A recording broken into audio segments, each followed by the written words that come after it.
guys! Welcome back again to my YouTube channel. Kung bago pa kayo sa channel ko, please don't forget to subscribe and pakiclick na yung notification bell para updated kayo sa mga susunod ko pang mga video.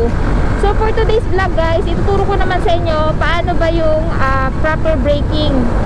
So alam naman natin guys na whether manual o automatic na motor, meron siyang dalawang brake. Yung front brake at saka yung rear brake. So sa akin guys, pag gumagamit ako ng brake, ang ginagamit ko both. So bakit ba both? Bakit ba hindi front brake at bakit ba hindi lang rear brake? Kasi may experience ako guys, dati nung nag long ride ako papuntang Bukidnon, mabilis yung takbo ko doon, tapos pakurbada. So ang ginawa ko guys, kasi alam nyo na, bago pa lang ako nagdadrive ng motor.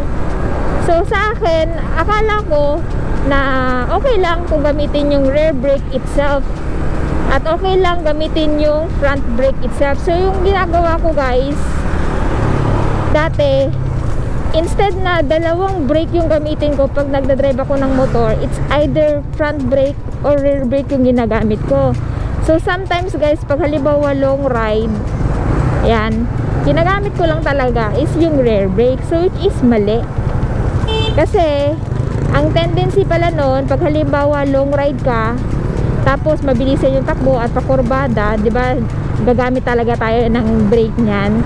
So yung ginamit ko guys, yung rear brake. So ang mali nun guys is gumagamit ako ng rear brake at hindi ko nagagamit yung front brake.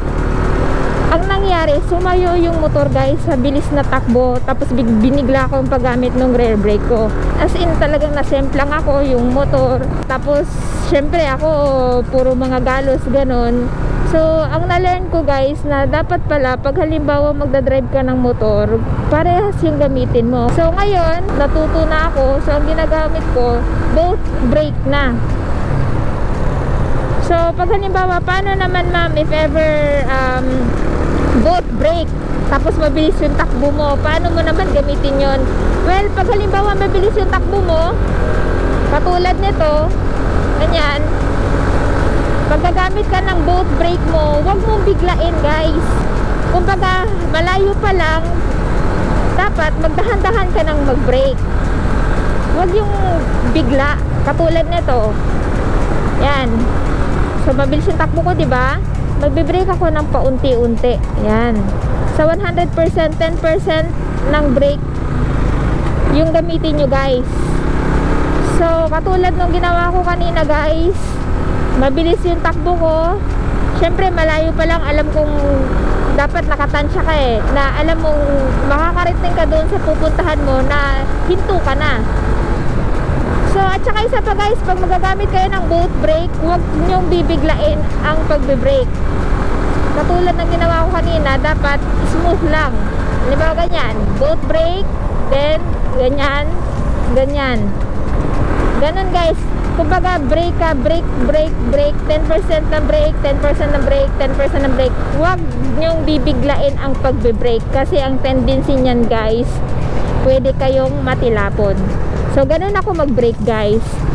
Kasi kung halimbawa mabilis yung takbo mo, oo nga 10% yung ginagamit ko, pero isa lang yung brake yung ginagamit mo, like rear brake, ang mangyayari niyan, sasayaw yung gulong. Kasi yung front brake mo guys, mabilis yung takbo, tapos yung sa rear brake mo lang yung ginagamit na brake mo, syempre ang mangyayari, sasayaw yung gulong, masisemplang ka. Pero pag halimbawa naman na front brake yung ginamit nyo, ang mangyayari niyan guys, masusudsug kayo. So kaya guys, napaka-importante na dalawang brake yung gamitin nyo. Pero pag halimbawa naman mabagal yung takbo nyo, yung takbo nyo lang is nasa mga 20 kph ganon, pwede naman na rear brake or front brake itself. Basta nyo lang, itansyahin nyo lang guys. Kasi malalaman nyo naman yan eh, kung halimbawa sa nyo, takbo nyo is mabilis ba, mabagal. Alam nyo naman kung ano yung gagamitin nyo eh. Kumbaga yung tinuturo ko lang sa inyo, pag halimbawa mabilisan yung takbo nyo, huwag nyo bibiglain na gumamit ng both brake. So ulitin ko, pag mabilis yung takbo nyo, pag nasa kurbada kayo, wag kayong gumamit ng isang brake, rear ba yan o rear brake ba yan or front brake, dapat both yung gamitin nyo. Isa pa, pag halimbawa gagamit kayo ng brake nyo, dapat 10% ng brake, huwag full brake. 10%, katulad nyan, brake 10%, brake, ganon, dahan-dahan lang guys hanggang sa huminto kayo. Pag halimbawa malapit na kayo huminto, pwede na kayo mag full brake guys. Pero pag alam nyo malayo pa yung hihintuan nyo, 10% lang talaga ng brake yung gamitin nyo. So yun yung aking explanation dun sa aking gamit ng brake guys. Tapos nga pala guys, pag halimbawa magbe-brake na kayo, mag-change na kayo ng gear ha. Pag halimbawa papahinto na kayo, mag-lower na kayo ng gear guys. Importante din yun.